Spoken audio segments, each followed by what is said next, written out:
अब student hello, good morning, welcome to today online computer class.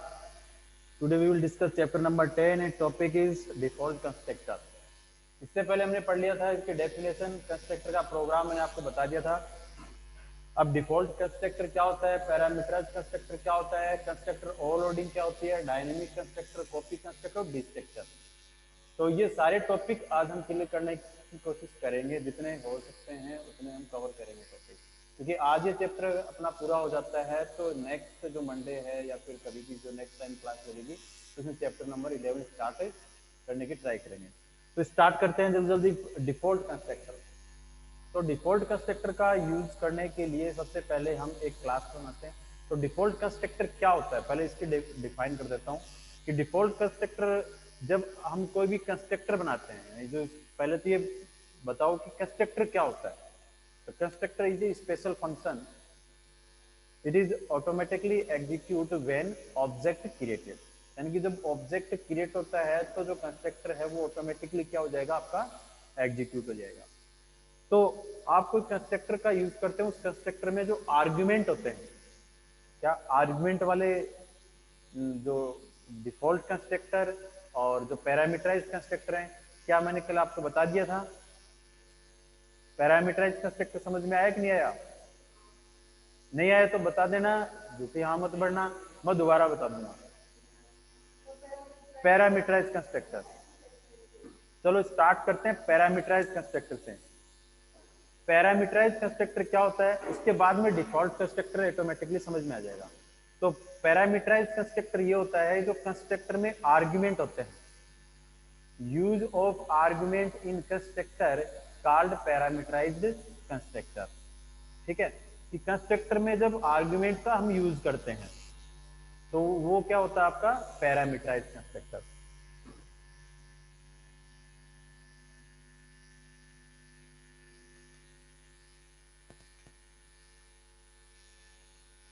Parameterise constructor का programme आपको बता देता हूं. देखिए, सबसे पहले कंस्ट्रक्टर का यूज करेंगे, क्लास का प्रोग्राम बनाएंगे. तो स्टार्ट करते हैं.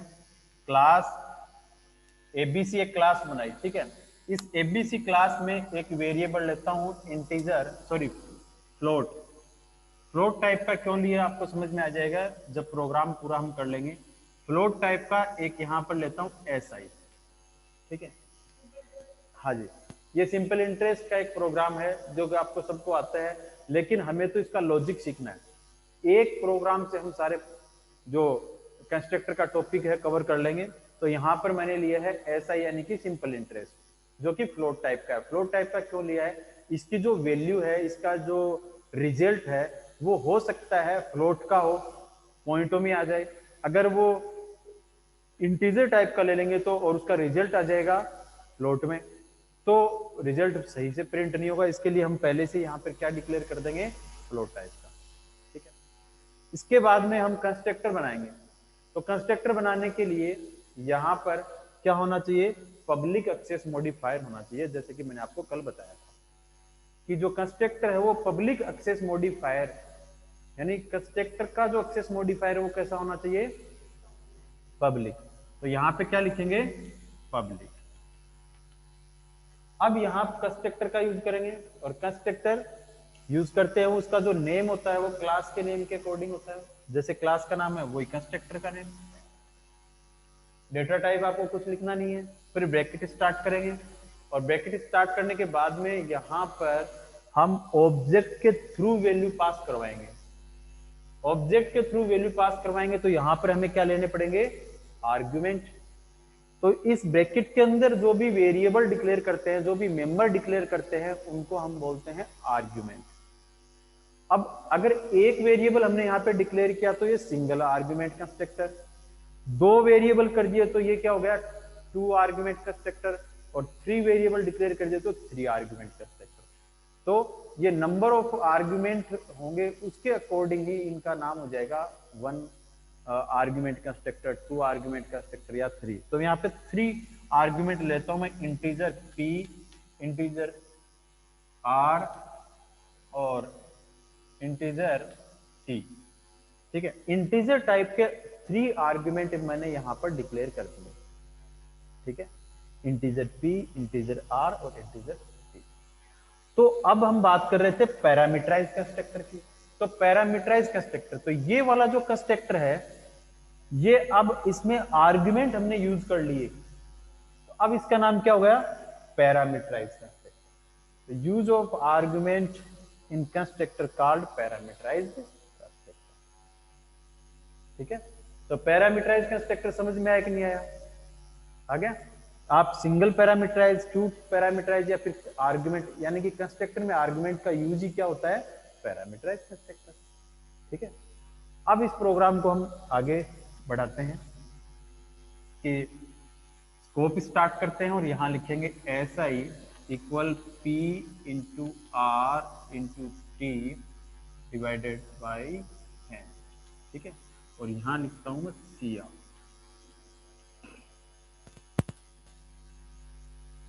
और सी आउट एक फंक्शन बना लेते हैं, इसके साथ में एक फंक्शन बना लेते हैं, यहां भी सी आउट कर सकते हो और एक फंक्शन भी बना सकते हो। ठीक है, बट मैं यही कर देता हूं, आप प्रोग्राम और ज्यादा छोटा हो जाएगा। और यहां आप टाइप कर सकते हैं कि स्ट्रिंग इंटरेस्ट और SI। ठीक है, यहां पर मैंने इस कंस्ट्रक्टर के अंदर दो स्टेटमेंट लिखे हैं। पहला, जिसको मैनिपुलेट करने के बाद में जो रिजल्ट आएगा वो SI में स्टोर हो जाएगा, और दूसरा सिंपल इंटरेस्ट को आउट किया है। ठीक है, और अब हम कर देते हैं क्लास को बंद। ये क्लास होगी आपकी क्लोज, टर्मिनेट विथ सेमीकोलन। ठीक है, अब हम मेन प्रोग्राम स्टार्ट करते हैं। तो मेन प्रोग्राम स्टार्ट करेंगे वॉइड मेन से, और ऑब्जेक्ट क्रिएट करेंगे।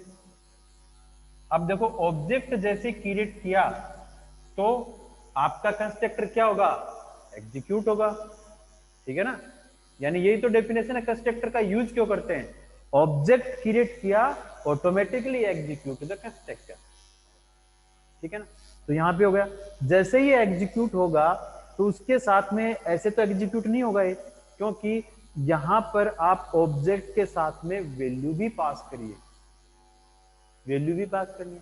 तो मैं क्या करता हूं, ऑब्जेक्ट के साथ में 10,000, 24 और 2 ये वैल्यू भी पास करता हूं। जैसे ही ऑब्जेक्ट क्रिएट किया, ये वैल्यू कहां पे चली जाएंगी सारी, इसके आर्ग्यूमेंट में। तो 3 वैल्यू मैंने दी हैं, 3 वैल्यू यहां पे ट्रांसफर हो जाएंगी। ठीक है, तीनों वैल्यू इसमें ट्रांसफर हो जाएंगी। P की वैल्यू 10,000 हो जाएगी, R की वैल्यू 24 हो जाएगी, और T की वैल्यू क्या हो जाएगी, 2। तीनों को मैनिपुलेट करने के बाद में जो 100 से डिवाइड करने में जो रिजल्ट आता है कहां पर आ जाएगा, SI में। और दूसरा जो स्टेटमेंट है वो SI है, जो आपका आउटपुट आ जाएगा 4,848 है। ऐसे पता है कि देखो 10,000, 24 और 2, तो 24 को 2 से मल्टीप्लाई करेंगे तो क्या आ जाएगा, 48, और 48 के आगे क्या आएंगे, 4 जीरो, 4 जीरो में से 2 जीरो हटा दो तो 4800 हो जाएगा, या फिर 4,800 हो जाएगा।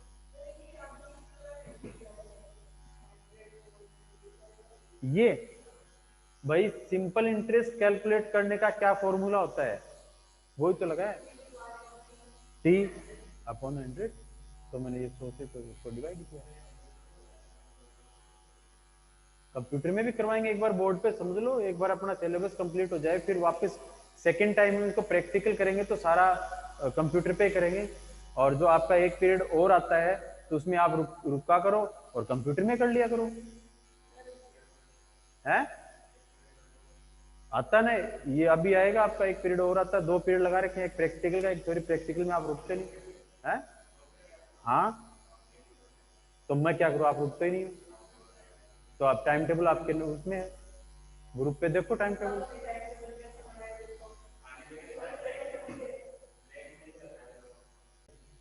हाँ, तो देखो अभी क्या है कि ये जो ऑब्जेक्ट है इसके थ्रू मैंने वैल्यू पास की है, और वैल्यू पास होने के बाद में जो यहाँ से राइट साइड से आप ये वैल्यू क्या हो जाएगी इसके अंदर स्टोर हो जाएगी और आपकी स्क्रीन पर क्या प्रिंट हो जाएगा, सिंपल, हाँ 4800 वैल्यू प्रिंट हो जाएगी। ठीक है, अब इस प्रोग्राम में जो कि मैंने आपको पैरामीटराइज कंस्ट्रक्टर पढ़ाया है, क्या कोई प्रॉब्लम है? फिर आगे नेक्स्ट बढ़े, फटाफट बताओ क्योंकि टॉपिक क्लियर करना। एबीसी के आगे ऑब्जेक्ट क्यों लगाया?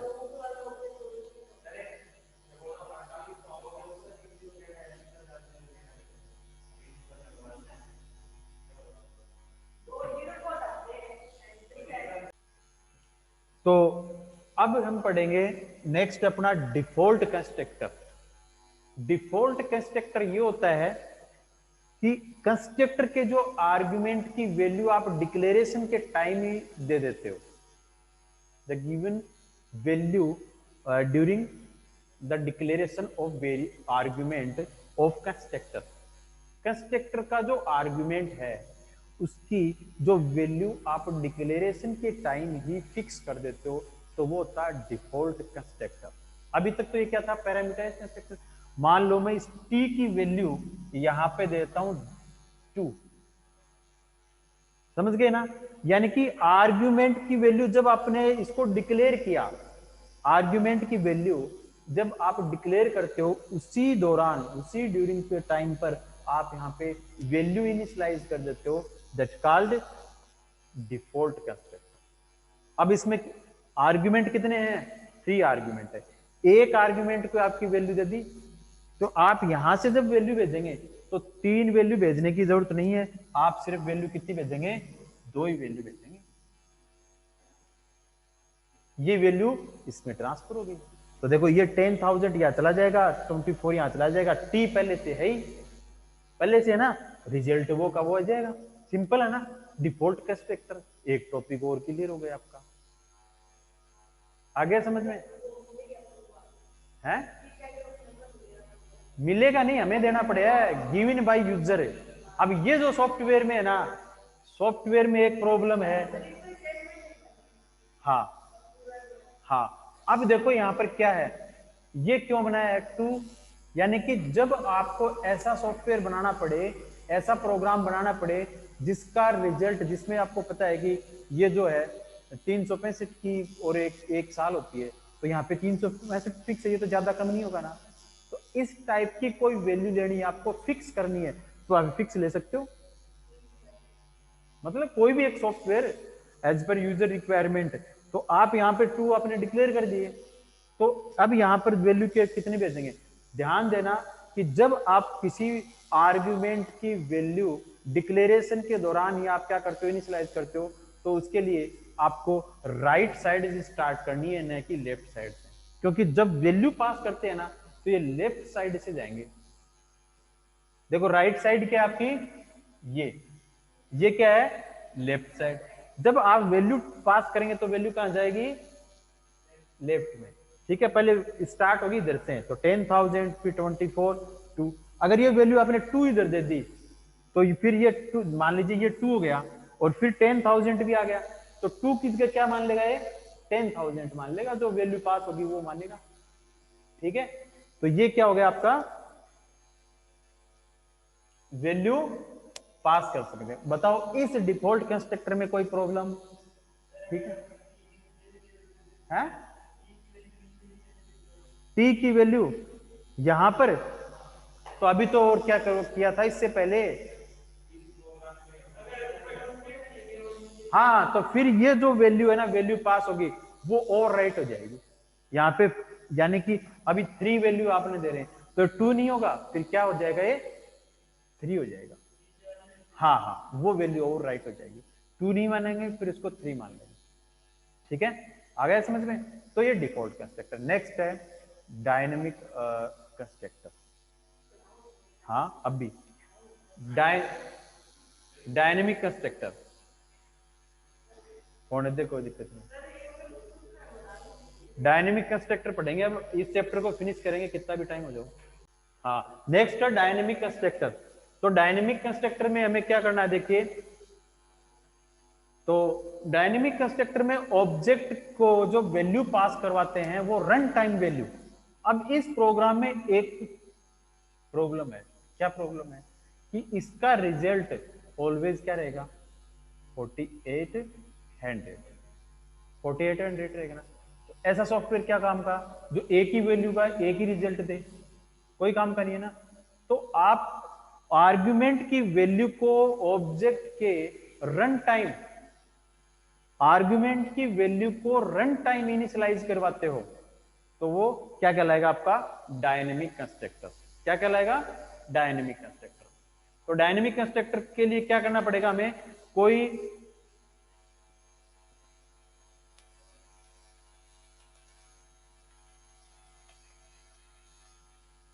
डायनेमिक कंस्ट्रक्टर, क्या डायनेमिक का मतलब होता है run time value initialisation. Run time value initialisation यानी कि यहां पे आप देख सकते हैं कि 10,000 मैंने दिया, तो ये एक बार आप यहां से हटा दें और इसकी वैल्यू भी मैं यहां से हटा रहा हूं। ठीक है, चलो ये तो 2 रहने दो, कोई दिक्कत नहीं।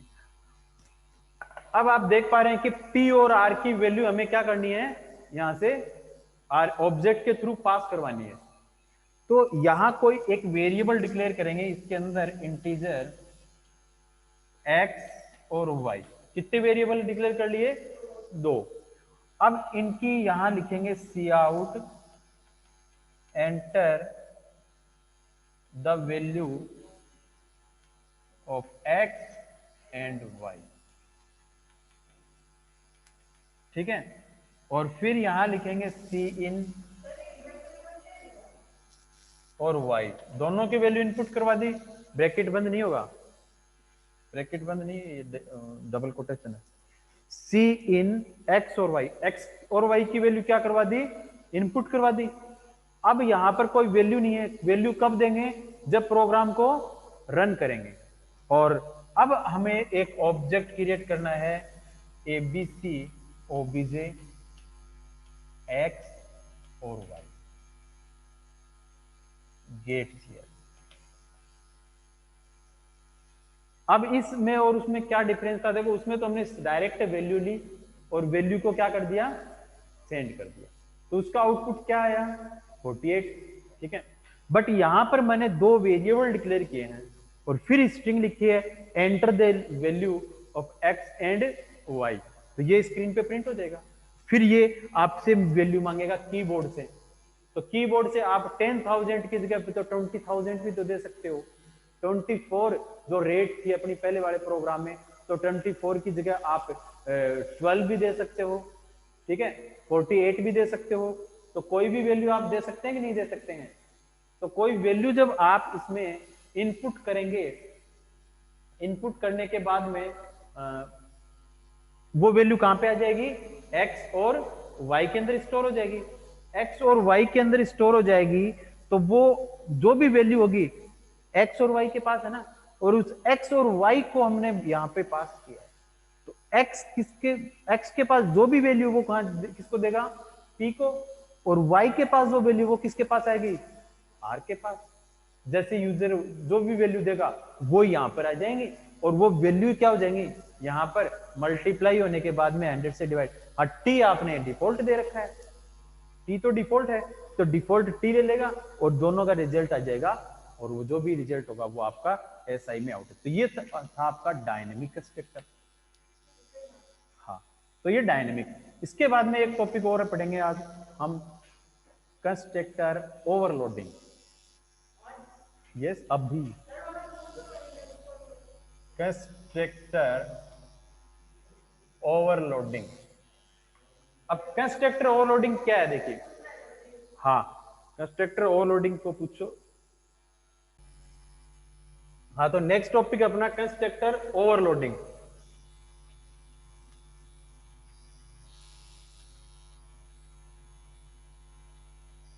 तो कंस्ट्रक्टर ओवरलोडिंग क्या होता है कि कंस्ट्रक्टर, आप कंस्ट्रक्टर का तो सेम नेम होता है क्लास का, ठीक है। आप more than one constructor use करते हो in a single program, called constructor overloading. For example यहाँ पे क्लास बनाते हैं, क्लास एबीसी, और इसमें एक वेरिएबल लेता हूं मैं इंटीजर सम, और पब्लिक एक्सेस मॉडिफायर का यूज किया, और यहाँ पर एक कंस्ट्रक्टर बनाया जो कि एबीसी है। इसमें मैं 2 आर्गुमेंट लेता हूँ, इंटीजर ए और इंटीजर बी, ठीक है। और इसके अंदर लिखा sum equal a plus b, और दूसरा एक कंस्ट्रक्टर लिया ABC, integer a, integer x, integer y और इंटीजर जेड, ठीक है। और इसके अंदर लिखा sum equal x plus y plus z. और ये क्लास, अब एक फंक्शन भी बना लेते हैं यहाँ पे, वॉइड डिस्प्ले। अब यहाँ पे मैंने 2 कंस्ट्रक्टर बनाए हैं, एक फंक्शन बनाया है वॉइड डिस्प्ले, और इसको डिफाइन कर देता हूँ सी आउट सम इक्वल सम। सम को मैंने आउट कर दिया। यहाँ पे मेन प्रोग्राम स्टार्ट करते हैं। सम है और वॉइड मैन में एक ऑब्जेक्ट लेते हैं एबीसी, ऑब्जेक्ट 5 6 और एक है ऑब्जेक्ट 1, एक दूसरा ऑब्जेक्ट लेते हैं एबीसी ओबीजे 2 5 6 7, ठीक है। और अब ऑब्जेक्ट 1 जो है इससे डिस्प्ले फंक्शन को एग्जीक्यूट करवाते हैं, और फिर ऑब्जेक्ट 2 डॉट डिस्प्ले।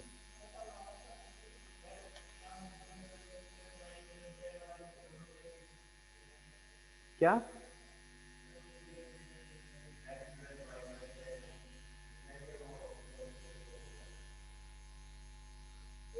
सम, ये क्या, ये वाला, ये चलो कोई नहीं। हाँ लॉजिक समझ, हाँ। अब रही बात ये बोले कि रटने की, कभी भी ये प्रोग्रामिंग रटने से कभी नहीं, लॉजिक समझ में आ जाएगा तो आप अपने आप कर लो। थोड़ी सी चीज है इसमें, आप इसमें ये समझो कि किस तरीके से हमें क्या चाहिए, क्या करना है, बस फिर कोई भी आपको ये पता होना चाहिए कंस्ट्रक्ट को कैसे एग्जीक्यूट करते हैं, आपको ये पता होना चाहिए कंस्ट्रक्टर फंक्शन है तो उसको कैसे कॉल करते हैं। बस इसमें कोई 10-15 चीज है, अगर ये आपको समझ में आ गया, फंडामेंटल इसका समझ में आ गया, फिर कोई भी प्रोग्राम आप आसानी से कर सकते हो। अब जो लैंग्वेज है ना 11वीं क्लास के जो बच्चे पढ़ रहे हैं पाइथन, वो इससे भी इजी लैंग्वेज है, उसमें बच्चे प्रोग्राम इतने से इजी से बना रहे हैं। आप रट्टा मारने की बात कर रहे हो तो मेरे पास तो पता नहीं कितनी लैंग्वेज है, कितने की रट्टा मारूंगा। पाइथन मेरे को पढ़ानी पड़ रही है, HTML SQL, कितनी कितनी करेंगे बता, नहीं मार सकते, ऐसा नहीं होता, ठीक है। अब देखो इसको समझा देता हूं, उसके बाद में पूछना जो भी क्वेश्चन है आपका। सबसे पहले हम बात करते हैं क्लास की, क्लास क्रिएट कर ली, क्लास के बाद में ये क्लास बनाई है जो कि यहाँ पे बंद होते हैं, प्रोग्राम स्टार्ट करते हैं वॉइड मैन से। तो यहाँ पे देखिए कि हम पढ़ रहे हैं ओवरलोडिंग। ओवरलोडिंग मीन्स क्या होता है कि जब एक से अधिक जो कंस्ट्रक्टर हैं वो हम यूज करते हैं एक सिंगल प्रोग्राम में, बट नंबर ऑफ आर्ग्यूमेंट और return type are different, should be different. यानी कि इसमें जो नंबर ऑफ आर्ग्यूमेंट है वो क्या होने चाहिए, आपके अलग होने चाहिए। तो इसमें कितने आर्ग्यूमेंट हैं, how many argument in ABC, first argument 2 argument, इसमें 3 आर्ग्यूमेंट है, तो डिफरेंट हो गई। इट मीन ये वैलिड है, क्या है, वैलिड है। अब देखो इसका जो डेटा टाइप है ये वैलिड है और ये वैलिड है, दोनों ही वैलिड हो गए, ठीक है। अब अगर आप ये चाहते हैं कि मेरे को 2 आर्ग्यूमेंट ही लेने, इसमें भी तो ले सकते हो, बट उनके जो रिटर्न टाइप है यानी कि जो डेटा टाइप है वो अलग होने चाहिए। तो इसमें क्या है, इंटीजर, इसमें क्या हो सकते थे, फ्लोट, इसमें जो फ्लोट एक्स और फ्लोट वाई है तो आपका सही था, बट आप सेम ले लेंगे वो गलत हो जाएगा, ठीक है। आया समझ में। अब देखिए इसको कैसे स्टार्ट करते हैं। एबीसी फर्स्ट ऑब्जेक्ट बनाया मैंने ओबीजे 1 और एक ऑब्जेक्ट बनाया ओबीजे 2। तो ये तो आप ये आइडेंटिफाई कर सकते हैं कि जिसमें 2 आर्गुमेंट है 2 आर्गुमेंट वाले को एग्जीक्यूट करेगा और 3 है वो 3 वाले को एग्जीक्यूट करेगा। तो फर्स्ट वाले ने वैल्यू किसको दी, 5 और 6, इसको यहाँ पे जुड़ के वैल्यू कहां चली जाएगी, सम के अंदर। दूसरा जो ऑब्जेक्ट है ये ऑब्जेक्ट 2 को वैल्यू पास करेगा और ये वैल्यू इसके अंदर आ जाएंगी, ठीक है। अब ये जो सम, ये जो फंक्शन बनाया मैंने, ये दोनों तो क्या कंस्ट्रक्टर है, ये क्या है, फंक्शन है। अब ये फंक्शन को, अब ये चीज आप ध्यान रखें कि देखो कंस्ट्रक्टर और फंक्शन में क्या डिफरेंस है, दोनों ही फंक्शन है, दोनों ही फंक्शन है, but constructor is a special function और नॉर्मल फंक्शन। नॉर्मल फंक्शन को एग्जीक्यूट करने के लिए आपको ये प्रोसेस यूज करनी पड़ेगी, ये स्टेप यूज करनी पड़ेगी, और इनको एग्जीक्यूट करने के लिए कुछ नहीं करना पड़ेगा, आपको ऑब्जेक्ट क्रिएट करना पड़ेगा, फिर ये ऑटोमेटिकली क्या हो जाएंगे, एग्जीक्यूट हो जाएंगे। तो देखो इसने इसको कॉल किया, यानी कि ऑब्जेक्ट बन गया, कॉल नहीं कर रहा है, जैसे ऑब्जेक्ट क्रिएट हुआ ये एग्जीक्यूट हो गया, साथ में वैल्यू चली गई। फिर ऑब्जेक्ट 2 है, इसमें 3 आर्ग्यूमेंट और 3 वैल्यू पास करें तो इसमें चला गया। फिर इसका रिजल्ट देखना चाहते हैं, रिजल्ट देखने के लिए हमने फंक्शन का यूज किया, आप यहां भी यूज कर सकते थे। अब फंक्शन को कॉल करने के लिए अगर मैं फर्स्ट ऑब्जेक्ट जो कि 2 आर्ग्यूमेंट वाला है, इस ऑब्जेक्ट से मैं डिस्प्ले को कॉल करता हूं, देखो ऑब्जेक्ट 1 डॉट डिस्प्ले, इसके ऊपर गए यहां डिस्प्ले, तो डिस्प्ले के अंदर एक स्टेटमेंट लिखा हुआ सम इक्वल सम, तो क्या वैल्यू प्रिंट करेगा, ये पहला वैल्यू को प्रिंट करवाने के लिए तो मैंने डिस्प्ले लिया है, और वैल्यू को इन करवाने के लिए मैंने ये कंस्ट्रक्टर का यूज किया है। तो ये दोनों तो क्या कर रहे हैं, अलग अलग कंस्ट्रक्टर को अलग अलग वैल्यू प्रोवाइड कर रहे हैं। अब ये जो फंक्शन है ये मैंने यूज किया है वैल्यू को देखने के लिए कि किसने क्या भेजा और क्या आउटपुट है। तो भाई ऑब्जेक्ट 1 ने देखो क्या भेजा है, ऑब्जेक्ट 1 ने भेजा 5 और 6, ठीक है। तो ऑब्जेक्ट 1 डॉट डिस्प्ले ये इसको कॉल करेगा, इसने क्या कहा कि सम बराबर सम की वैल्यू, ये सम की वैल्यू कहां से उठाएगा, इससे उठाएगा। क्यों उठाएगा, क्योंकि ऑब्जेक्ट 1 कर रहा है इसको कॉल। तो सम क्या आ जाएगा आपका, सम इक्वल 11, ठीक। और फिर object dot two, object two यानी कि ये वाला ऑब्जेक्ट जिसने 3 वैल्यू पास की है, तो ये इसके पास जाएगा सम, तो जो भी वैल्यू आएगी ना, तो सम इक्वल 18, ये आपका आउटपुट आएगा। तो ये था आपका कंस्ट्रक्टर ओवरलोडिंग। इसमें क्या है, मोर देन वन कंस्ट्रक्टर का आप यूज कर सकते हो, बट इसमें आपकी शर्त ये है कि इसमें जो आपके रिटर्न टाइप या फिर नंबर ऑफ आर्ग्यूमेंट है ये आपके क्या होने चाहिए, डिफरेंट होने चाहिए, ठीक है। दैट्स ऑल, ये थी आज की क्लास। नेक्स्ट क्लास में हम पढ़ेंगे कॉपी कंस्ट्रक्टर और डी स्ट्रक्चर, फिर आपका चैप्टर फिनिश हो जाएगा। हो सकता है मैं उसकी वीडियो बना के आपको पहले भेज दूं। और okay student, have a nice day.